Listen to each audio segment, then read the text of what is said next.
지금 나라에서 10억짜리 농지를 갖고 있는 사람한테 지금 평생 죽을 때까지 300만 원을 주는 제도가 지금 만들어졌거든요. 본인이 죽으면 자식한테까지 그게 이제 상속이 되거든요.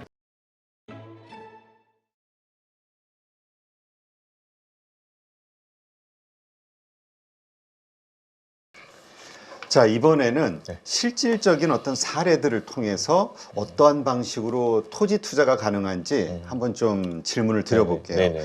토지 투자하시는 분들 가운데서는 고속도로를 어떤 기준 삼아서 네. 투자하시는 분들이 있더라고요. 네네. 이걸 어떻게 되는 겁니까? 고속도로 투자? 잘 네. 이해가 와닿지는 않는데. 네. 사실 고속도로 투자라는 건 고속도로 변에 투자하는 게 아니고 고속도로가 빠져나가는 이제 나들목 IC 그 인근에 투자하는 이제 법칙이 있거든요. 그래서 제가 3km 법칙이라는 제가 이제 그런 걸 만들었는데 IC 예정지에서 3km 이내 땅은 좀 수요가 많다. 좀 그 반경 3km 이내 땅은 수요가 많다. 그 이유는 IC는 주변에 특히 또 산업단지가 있으면 더 그 IC 주변에 뭐 들어오실 분들이 이제 창고 공장 하실 분들이 IC 주변을 좋아하는데 그 이유가 고속도로에서 나오자마자 거기 이제 지원 오면은 외지인들이 아니면 본인이 또 사업하기 왔다 갔다 편리하기 때문에 예정지 IC가 중요한데 지금 가장 핫한 곳이 바로 서울 세종간 고속도로입니다. 아, 그래요? 그게 이제 올해 말 부분 개통하거든요. 안성까지가 올해 말이고 안성에서 또 세종시까지 가기 때문에 지금은 사실 서울에서 세종시를 가려면 이제 좀 도로가 안 좋잖아요. 1시간 반 이상 걸리는데 이 도로가 생김으로 인해서 1시간 이내로 서울에서 세종시까지 갈 수 있고 또 안성까지 가는 것도 사실 기존의 경부라든지 중부 그 중간에 안성이 있거든요. 그러면 삥 돌아가야 돼요. 지금 이 서울 세종간이 이제 뚫리면은 이제 1시간 거리가 이제 30분밖에 안 걸립니다. 시간이 절반으로 줄이기 때문에 지금 그 IC 주변의 땅들이 매우 핫하고요. 그 IC가 이제 올해 말에 들어오기 때문에 저는 지금도 늦지 않았다고 봅니다. 이 방송을 보시고 혹시 IC 주변에 투자하고 싶으신 분들은 지금 혹시 현지 부동산에 가셔서 IC 주변 땅 알아보시면 의외로 땅이 좀 있을 겁니다. 요즘 뭐 거래가 이렇게 활성화된 시장은 아니기 때문에 좀 그런 확실히 IC 주변에는 전 돈이 된다. 지금까지 기존에 있던 사례들 예를 들면은 서해안 고속도로도 그랬고 이제 제2 원주 고속도로 이제 원주에서 그 시내까지 되게 서울 수도권까지 상당히 거리가 있었는데 지금 원주가 이제 서울에서 접근성이 매우 좋아졌거든요. 그럼 고속도로가 뚫리면서 IC 인근 항상 돈이 된다. 저는 그 원칙은 앞으로도 계속 될 것 같습니다. 아, 그러니까 고속도로 그 주변이 아니라 고속도로 들어가는 입구와 네, 출구가 그치, 있는 그치. 거기에서 네. 금방 3km. 네네 맞습니다. 아, 네. 그 금방이라는 건 저쪽 시내 중심으로 네, 그렇죠. 3km 이렇게 보면 되는 거죠. 네. 여기서 스타트해서 앞 전방 네. 3km까지. 네네 맞습니다. 괜히 입구가 여기인데 이쪽 뒤쪽 고속도로 쪽으로는 아니고. 네 그렇죠. 또 잘 모르는 분들은 네. 3km니까 후방 한 1km 이렇게 생각할 수도 있으니까. 맞습니다. 예. 시내 방향이 또 중요합니다. 시내 방향으로. 네네 맞습니다. 그래야 하긴 거기 뭔가를 지어놔도 직원들이 출퇴근하려면 네네. 또 이런 저런 것들이 있으니까. 네네 맞습니다. 자, 그러면 이 토지 투자, 왜냐하면 땅 하면은 되게 큰 돈이 들어가는 투자라고 네. 생각을 하거든요. 네. 얼마 가지고 시작할 수 있는 겁니까, 최소? 그러니까 제가 이 책 제목도 1,000만 원으로 제가 이제 100억을 만들어 실제 제가 이제 경험당을 만든 아까 참 내용이고. 진짜 3천만 원 가지고 시작하셨다 네, 그랬나요? 제 시작은 시작 때? 3,000으로 시작했습니다. 그때 저도 이제 20대 후반에 직장 생활을 하고 있었거든요. 그러니까 직장 생활 하면서 땅을 이제 아버님이 저한테 토지책을 주셨는데 제가 그거를 충격받아서 그거를 그때부터 제가 부업으로 땅을 이제 매달 받은 월급으로 그러니까 300만 원 월급 받은 거로 제 땅을 다 샀거든요. 매달 샀어요. 땅을 하나씩 한두 개씩. 그 이유는 300만 원짜리 땅은 없지만 왜냐면 저는 1,200짜리 땅을 대출받아서 그렇게 300만 원만 있으면 되더라고요. 그래서 매달 샀던 기억이 나는데 그래서 지금도 근데 그런 땅이 나옵니다.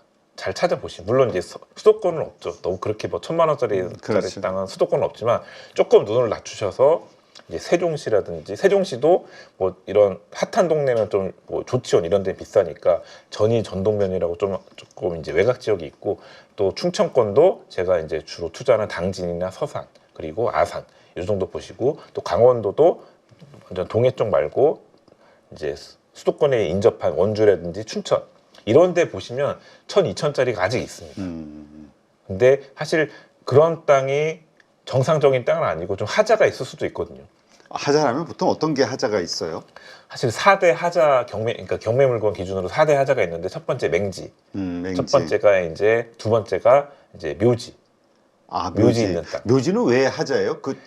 사람 뭐 묘지라는 게 뭐 불길해서 아니면 그쵸. 외관상 안 좋아서? 사실 대부분이 묘지 있는 땅을 선호하진 않거든요. 자기가 땅을 살려고 진짜로? 하는데. 그런 심리적인 이유 네, 때문에. 그렇죠. 심리적이죠.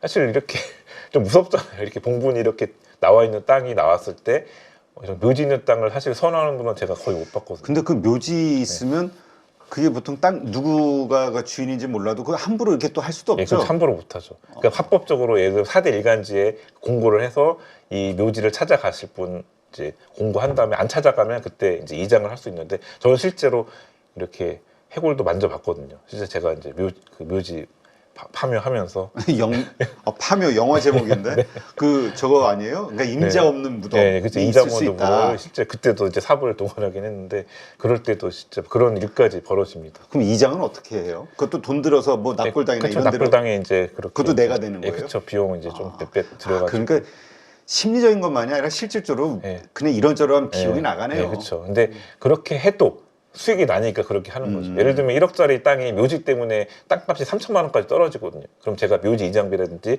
광고, 일간지 한 거 뭐 많이 해봤자 1,000만 원 들였다고 하지만 그래도 저는 3천 주고 산 거를 1,000만 원 해서 경비해서 4천 주고 산 거니까요. 그러면 1억짜리 묘지만 없어지면 다시 그게 회복이 되거든요. 아, 그럼 또 역발상 네.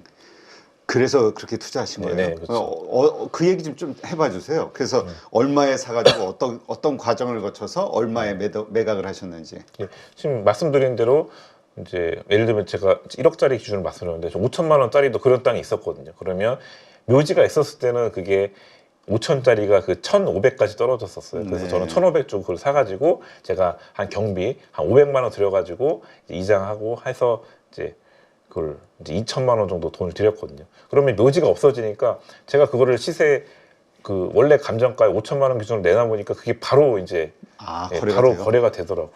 그런 식으로 하자 있는 조금만 땅이 맞아 꽂아 있으면은 성토만 흙만 부으면은 그게 땅의 가치가 이뻐지거든요. 그러니까 땅을 뭐 묘지를 없애거나 아니면 예를 들면 축사도 마찬가지예요. 저는 축사 있는 건물을 사가지고 대신에 그 축사 운영을 안 했거든요. 축사 운영 안 한 거를 폐축사를 저는 그 철거를 다 했거든요. 땅 이쁘게 다시 만들어 놓고 그렇게 축사를 없애보니까 또 그게 가치가 또 두세 배 이상 뛰었거든요. 그런 식으로 하자를 없애면은 땅을 이쁘게만 포장만 하면은 땅을 제값받고 팔 수가 있기 때문에 그런 전략으로 좀 일단 싸게 그런 하자를 싸게 사는 게 중요합니다.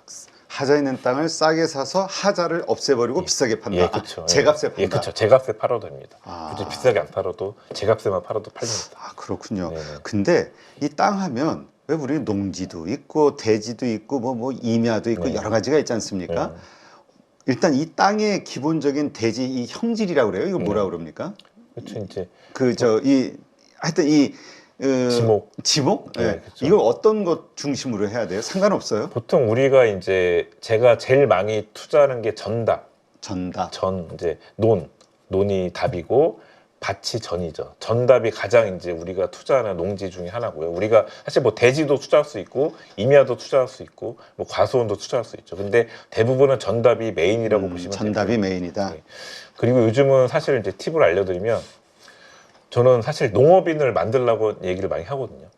왜냐면 사실 우리 같은 도시민이 갑자기 제가 농업원 얘기하니까 좀 황당해 할 수 있는 분들이 계시는데 땅을 투자하신 분 농업인이 왜 필요하냐? 농업인이 자격이 돼야 그게 또 어렵지 않아요. 농업인 만드는 게 도시 생활하면서 만들어 놔야 나중에 본인이 지금 어리더라고 하더라도 이제 60세부터 농지연금 제도가 있거든요. 네. 그거를 신청하면은 평생 죽을 때까지 300만 원이 나와요. 그래요? 잘만 투자해 놓으면은. 그게 무슨 얘기예요? 좀 자세하게 네. 기승전결로 한번 이야기를 해주시죠. 그게 어떤 상품이고 네네. 어떤 과정으로 뭐 진짜 연금을 그렇게 탈 수 있는 건지. 네. 그래서 이제 이 농지연금을 받으려고 하면은 이제 경매 시장으로서 매입을 해야 되는데 그러니까 제가 보통 이제 일단 매수는 경매 시장을 통해서 그쵸. 땅을 사야 된다. 왜냐하면 정답을. 싸게 사야 되기 때문에. 싸게. 네, 왜냐하면 이제 저는 이제 10억짜리를 저는 3억에 사고 있거든요 지금. 그만큼 땅값이 많이 내려가. 하자 있는 물건이 아닌데 그걸 3억에 살 수 있거든요. 워낙 경기가 안 좋으니까 10억짜리를. 근데 10억 기준으로 지금 나라에서 10억짜리 농지를 갖고 있는 사람한테 지금 평생 죽을 때까지 300만 원을 주는 제도가 지금 만들어졌거든요. 아. 그 제도를 잘만 이용. 대신에 아까 잠깐 말씀드렸듯이 본인이 농업인이 그 자격이 돼야 돼요. 그 농업인 자격이 제일 중요한 게 뭐냐면 5년 동안 경작을 했다는 증거가 있어야 되거든요. 예, 그런 제도가 있기 때문에. 근데 그게 또 어렵지 않거든요. 5년, 그러니까 농사 짓기 쉬운 작물들이 있어요. 호박이나 이런 거 이제 알아서 자라는 작물들이 있기 때문에. 그러니까 실제로 이게 어떤 편법 쓰지 말고 내가 직접 농사를 지을 생각으로 네. 근데 이제 좀 쉬운 예, 품종으로 그렇죠. 예, 그렇죠. 쉬운 하자. 걸로 하면은 자기가 직장 생활 하면서도 뭐 한 달에 한두 번씩 가서 관리하면은 그 정도만 해도 충분히 농지의 그 자격이 되거든요. 그 농업인의 수확이 자격이 되니까. 이렇게 40, 50대가 지금 젊으신 분들이 준비해가지고 딱 60세 됐을 때 이제 그렇게 농지 연금 받을 땅에 이제 신청을 하면은 그렇게 평생 그 죽을 때까지 연금은 나옵니다. 무슨 명목으로 농민이니까 아니면은 그 땅을 담보로. 그렇죠. 땅 담보를 하는 거. 그러니까 보통 주택연금이라고 보시면 돼요. 시스템이. 아 그러면 자 지금 말씀하신 대로 10억에 뭐 공시지가가 10억이에요. 물론 3억에 샀지만 네. 그러나 이 공시지가 기준으로 이것을 10억 원을 매달 300만 원씩 이렇게 준다는 얘기예요. 그렇죠. 예.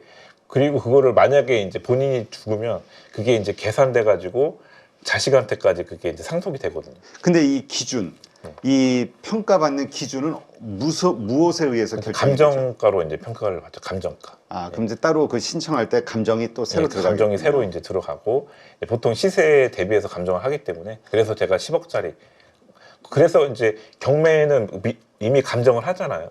그러니까 경매 감정가 10억짜리가 보통 이제 지금 그게 10억짜리가 이제 3억까지 떨어지니까 그게 이제 메리트가 있다는 거예요. 그러니까 10억 다 주고 사면은 사실 그게 메리트가 그치, 없거든요. 그냥 해서 그냥 내 돈 사가지고 나눠 주는 네, 그쵸. 건데. 네, 그쵸. 근데 이제 싸게 사니까. 싸게 사니까 그게 그래서 지금 이득이고 근데 이 시장이 이 경매 시장이 물론 이제 최근에 3, 4년간 워낙 경기가 안 좋았으니까 이제 반의 반값 시장에 지금 땅이 나오는데 이게 내년까지는 나올 것 같아요. 근데 내후년 이게 장기적으로 계속 싸게 나오진 않을 것 같거든요. 그래서 좀 지금이 좀 기회고 농지연금에 관심 있는 분들은 이 제도를 잘 이용하셔서 지금 땅을 싸게 매입을 해놓으시면 좋을 것 같습니다. 그 매입을 하고 농사도 물론 져야 되겠습니다만은 내가 주소지가 이전이 돼야 되는 거죠. 그렇죠.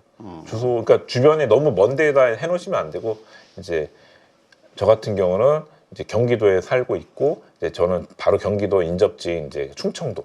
그러니까 뭐 경상도, 전라도까지 가는 건 그렇지, 주말마다 1시간 이내 거리, 1시간 뭐 맥시멈 1시간 반 거리. 주말 농장처럼. 네, 그렇죠. 예, 그리고 주말 농장처럼 이렇게 관리를 하시면은 이렇게 생각지도 않은 이런 웬만한 재테크 저도 상가를 투자하고 있는데 상가 이런 거보다 세입자한테 휘둘리지 않고 평생 나라에서 보장해주는 제도를 잘 이용하시면 이게 좀 안전할 것 같습니다. 그 농지연금은 그럼 몇 살에 신청할 수 있는 거예요? 이게 60세부터 가능하고요. 60세부터? 예전에 65세였는데 또 이게 5살 좀 내려가서 60세부터 가능합니다. 그래서 40, 50대는 지금부터 준비를 하셔야 됩니다. 그럼 내 예를 들어서 10억이야. 그러면 300만 원씩 계속 주고 그래서 나중에 10억이 됐어요. 근데 그럼 정부가 가져가는 거예요, 땅은? 그 이제 나중에 돌아가실 때요. 네, 만약 제가 아니 죽기 전이라도 네. 내가 오래 살았어. 네. 그럼 100살까지 살아요. 네. 그런데 한 90살 정도에 끝났어. 나이가 받는 게 예를 들어서. 아니, 끝나지가 않아요. 그래요? 계속 줘요. 아, 살아있는 동안? 네, 살아있는 동안은 계속 줍니다. 그게 10억의 가치가 넘어도 내가 가지고 있는 땅의 가치보다 더 많이 줄 수도 있다는 얘기예요? 그렇죠. 근데 그게 이제 땅의 가격이 또 올라가기 때문에 그게 또 가능하고 이제 거의 대부분 본인이 돌아가시면은 그 땅의 가치가 아직 남아 있거든요. 네. 그래서 그 남은 거를 또 이제 자식들한테 또 상속이 되기 때문에 또 세금 전략 부분, 세금 상속세가 좀 비싸잖아요. 네네. 상속세에 좀 관심 있는 분들은 또 이런 농지연금 제도로 이제 상속세로 이제 그런 감면이 되기 때문에 그런 것도 생각을 하시더라고요. 그렇군요. 네. 하여튼 요 관심 있는 분들 좀 더 자세하게 조사를 좀 해보면 좋을 것 같고요. 네. 자, 아까 우리 잠깐 맹지 얘기했습니다만 이 맹지 있는 땅은 일단 무조건 피해야 되는 건가요? 그렇죠. 웬만하면 피하고 사실 저는 이제 초보자들이 특히 초보자들은 맹지를 웬만하면 안 하셨으면 좋겠어요. 왜냐하면 잘못 건드려가지고 사실 그 어려운 맹지를 건드렸다가 사실 안 될 가능성이 높거든요. 저처럼 고수나 전문가가 해야지 이제 탈출법이 나오는데, 초보자는 좀 안전한 땅을 먼저 해보시고 그걸로 좀 수익을 얻어서 이제 맹지 같은 경우 하실 거면은 아까 잠깐 말씀드린 A급 맹지라고 있거든요. 그러니까 국어가 있거나 아니면 도로 사용 승낙서를 받을 수 있는 맹지. 그러니까 저는 땅을 살 때 사기 전에 저는 그 도로에 붙은 지주를 찾아가 가지고 나 지금 여 뒤에 거 맹지 지주인데 땅을 살려고, 그러니까 솔직히 얘기하는 거죠. 나 살려고 하는데 도로 사용 승낙서 비용 내가 얼마 드릴 테니까 해달라. 그 허락을 받고 땅을 사는 게 저는 순서라고 봅니다. 그렇군요. 자, 근데 혹시 탈출법도 있어요? 그러니까 아니 뭐 고수들은 탈출한다니까 고수들의 한 수가 좀 궁금하네. 그러니까 저는 그러니까 맹지를 먼저 사기보다 사실 저는 진짜 이거는 저만의, 이건 진짜 돈 되는 정보인데. 아, 그래요? 예, 이거 중요한. 아, 좀 귀를 열고 이거 들어야지. 진짜 오늘 제일 중요한 돈 되는 정보입니다. 그러니까 저는 맹지를 사고 싶으면 저는 사실 맹지부터 안 사고 도로 붙어 있는 걸 먼저 사요. 대신에 도로 붙어 있는 땅이 예쁜 땅은 비싸니까 저는 못생긴 도로 붙은 땅을 삽니다. 대신에 그 뒤에 있는 맹지들을 작업하려고 그 땅을 사는 거죠. 아, 그래서 그 뒤를 사야 된다. 그렇죠. 예를 들면 삼각형 아주 이상한 도로 붙은 땅을 먼저 사가지고 그 뒤에 땅을 그 다음부터 작업하는 거죠. 왜냐하면은 도로에 붙어 있는 땅은 최소 뭐 예를 들면 50만 원 기준이면은 뒤에 있는 맹지는 10만 원밖에 안 하거든요. 그럼 제가 그 뒤에 땅을 10만 원 주고 이제 헐값에 사는 거죠. 그러면 이 50만 원짜리랑 10만 원짜리를 합의를 하는 거예요. 합의. 그러면 뒤에는 10만 원이 50만 원짜리 둔갑이 되는 거예요. 그런 식으로 저는 먼저 도로에 붙어 있는 못생긴 땅을 싸게 사가지고 뒤에 있는 땅을 작업해가지고 제 땅을 처음에는 100평이었는데 뒤에 있는 땅까지 해서 저는 1000평을 만든 적이 있었거든요. 그럼 10만 원짜리가 그게 바로 하필 한 달 만에 50만 원 5배 오르는 경우도 있어요. 그렇게 좀 수익을 내는 경우도 있어요. 그렇군요. 알겠습니다. 자, 그 다음에 철도역 주변 네. 투자하는 거. 글쎄 이것도 뭐 아까 고속도로하고 좀 비슷한 것 같네요. 물류 차원에서 하는 건가요? 철도역 근처에. 근데 철도역 근방은 상가 지역도 많고 주거 지역도 많은 것 같던데. 네, 그렇죠. 그러니까 사실 전철이 들어온다는 건 엄청난 호재고요. 사실 전철 들어온 지금까지 뭐 아무리 지방이라고 해도 전철 들어온 지역의 땅값은 다 올랐습니다. 네. 그러니까 평택의 지제역이라고 있고 오송역도 있고, 그러니까 지역마다 울산에도 울산역 주변에도 상권이 만들어졌듯이 지금 계속 전철이 역사가 들어오고 있거든요. 저는 그 주변에 항상 투자를 해서 수익을 내고 있는데 지금 얘기하신 물류단지도 물론 들어오고 이제 주거지, 상업지도 같이 들어오거든요. 그래서 여기서 대신 좀 가까운 데 투자를 하셔야 됩니다. 또 정문의 위치도 중요하고요. 아까 땅 그 IC도 얘기했듯이 시내 방향으로 투자해야지 박치 방향 앞으로 직진. 예, 반대편은 의미가 없거든요. 전철도 정문에 투자해야지 뒤에 후면에 하시면 별 의미가 없듯이. 같은 문인데. 예, 그래서 그런 원칙이 다 거의 비슷비슷하기 때문에 전철역도 대신 이제 1km 이내, 아까는 3km까지 봤는데 전철역은 뭐 3km까지 보시면 좀 너무 넓고 전철 역세권은 1km 이내권이 안전하다고 저는 생각을 하고 있습니다. 아니 근데 사람들이 다 우리가 자 뭐라 그럴까 도둑놈 씹본가요 이게? 정상적인 가격으로 사면 별로 매력이 없어요. 네, 네. 좀 싸게 사고 네, 싶은 네. 거죠. 그럼 철도역 근방에서도 싸게 살 수 있는 법이 있나요? 싸게 사는 법은 사실 아까 잠깐 말씀드렸지만 일반적인 부동산 가서는 그냥 시세대밖에 못 사거든요. 아, 그렇죠. 예, 그래서 제가 아까 이장님을 찾아가라고 했잖아요. 그러면 현지에서 거래되는 가격은 사실 시세가 100이면은 사실 그 이하로 살 수 있거든요. 그러니까 조금이라도 싸게 사고 싶으신 분들은 부동산을 가지 마시고 현지 다이렉트로 찾아가라고 저도 실제로 그렇게 하고 있거든요. 그러면 지금은 저는 부동산 매물을 좀 사고 싶은 땅은 제가 굳이 움직이지 않아도 저는 전국의 이장님들이 저는 제 연락처에 100명 넘게 있거든요. 그래요? 예, 그동안 제가 이제 10년 넘게 작업을 해놨기 때문에 그분들이 알아서 저한테 연락이 옵니다. 그럼 당연히 저는 그분을 통해서 거래를 하면 제가 그분들한테 수급비를 드리거든요. 그러니까 그분들도 계속 좋은 땅을 저한테 이제 주시거든요. 그러면 부동산에 나오기 직전 땅이기 때문에 더 싸게 평당 100이 아니고 평당 60, 70짜리 좋은 땅을 저한테 주시기 때문에 저는 골라서 그런 땅을 좀 투자하고 있습니다. 그런데 우리가 보통 이 부동산 특히 계약할 때 이 계약서, 이 신뢰 문제, 이게 땅 주인인 줄 알고 계약했는데 엄한 사기당할 수도 있고 부동산에서 그런 게 많잖아요. 혹은 또 여러 가지 그 계약과 관련해서 여러 가지 그 법적인 문제도 있을 수 있고 이런 어떤 안전장치는 어떻게 해야 됩니까? 그렇게 좀 싸게 물건을 확보했다, 정보를 알았다 하더라도. 그러니까 저는 사실 제일 위험한 게 저는 지금 그래도 그나마 이제 부동산 끼고 하는 게 부동산에서는 그 보험 자기네들 이름 걸고 2억까지 이제 한돈에서 보험 처리를 해주는데 만약 직거래했을 때가 제일 문제거든요. 그렇죠. 그러니까 제가 이제 이장님 찾아가라 했는데 이장님이랑 다이렉트로 그 현지 직거래하면 되게 위험한 거예요, 이런 게. 그래서 저는 만약에 그런 좋은 땅을 받았을 때 현지 직거래가 아니고 꼭 그 제가 가는 지역이면 제가 부동산 사장님 소개해드릴 수 있는데 그게 안 된다고 하면은 꼭 현지 부동산에 따로 찾아가서 도장값 중개사님 도장 꼭 필요하다. 그러니까 뭐 돈백이라 뭐 50이든 100이든 그렇게 그 정도 비용 뭐 큰 금액은 아니잖아요. 뭐 1억짜리 땅을 몇 억짜리 땅을 사는데 뭐 100만 원 아까워서 도장값 아까워서 하시면 안 되거든요. 그렇죠. 그래서 그런 안정장치를 끼고 또 하나 팁을 더 알려드리면 꼭 특약사항에 쓰고 싶은 내용을 많이 쓰셔야 됩니다. 특약사항. 뭐 특약사에 뭐 어떤 내용이 들어가요? 사실 제일 분쟁이 요즘 많이 일어나는 게 농지증, 농지취득 자격 증명원이라고요. 땅을 샀을 때는 꼭 농지증이 필요하거든요. 근데 요즘 LH 사태 이후로 나라에서 외지인이 도시민이 농지를 살 때 농지증을 발급하기 까다롭게 해줬거든요. 그러다 보니까 땅은 사고 싶은데 농지증이 안 나와서 땅을 못 사는 경우가 의외로 많아요. 그래서 저는 특약사항에다가 농지증이 발급받는 조건이다 이렇게 꼭 한 줄 넣으라고 하거든요. 그걸 넣어야만 나중에 지주들이 농지증 안 나오면 환불을 해주는데 어떤 지주들은 그걸 안 써놓으면은 아 나는 그건 상관없다 나는 이미 계약금 받았기 때문에 끝이다 막 이렇게 분쟁의 소지가 많기 때문에 그런 식으로 특약사항을 좀 자세하게 좀 기술을 하는 게 좀 중요합니다. 그렇군요. 하여튼 항상 말씀드리지만 정말 관심 있는 분들은 이 정도 가지고 안 되겠죠. 더 디테일하게 더 많은 공부를 하고 해야 된다는 거. 자, 어찌 됐든 가장 먼저 이제 씨앗을 심는 게 중요하죠. 이게 이제 잘 자라서 이제 수익으로 연결되는 거니까. 부동산 토지 투자로, 그러니까 토지 투자를 통해서 내가 뭔가 전문가가 되겠다 아니면 재테크를 열심히 하겠다 이렇다면 그 첫 번째 씨앗은 어떻게 심는 게 좋을까요? 요즘 토지 사실 하시는 분이 많지가 않기 때문에 저는 그래도 공부를 좀 하셨으면 좋겠는데 그 책을 통해서 사실 하는 게 제일 좋아요. 저 같은 경우도 지금 책을 제가 14권 썼거든요. 많이 쓰셨네.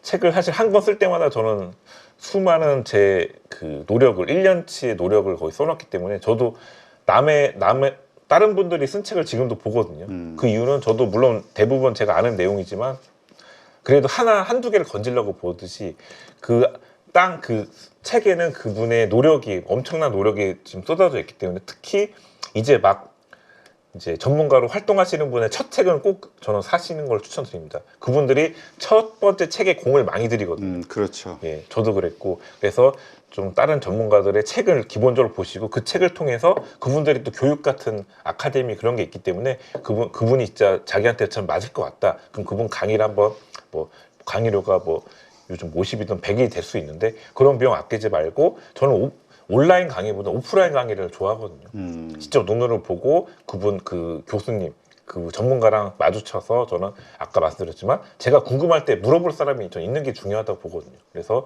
그렇게 그 교수님도 보시고 또 같이 강의 들었던 자기가 초보라고 하면 또 의지할 수 있는 사람들이 생기거든요. 그렇죠. 혼자서 막 땅을 보러 가면 사실 기운이 안 나는데 만약 누군가 같이 같은 꿈을 안고 같이 주변에 누군가가 파트너가 있다고 하면은 그런 교육생들이랑 같이 뭐 공동 투자도 할 수 있고요. 혼자서는 좀 금액이 부담스러우면은 무섭고 하면은 그분들이랑 같이 하면은 또 그런 원동력도 되기 때문에 꼭 저는 오프라인 교육도 한번 들어보시라고 추천을 드리겠습니다. 네, 오늘 이렇게 해서 1,000만 원이 100억 되는 땅에 투자하라 작가이신 전은규 작가님 모시고 그리고 뭐 직접 전업 투자하신 거죠? 네네, 이제는 네, 직접 투자하시는 분이기 때문에 더 말씀이 좀 생동감 있고 현실적이지 않았나 이런 생각이 듭니다. 오늘 좋은 인사이트 함께해 주셔서 고맙습니다. 네, 감사합니다.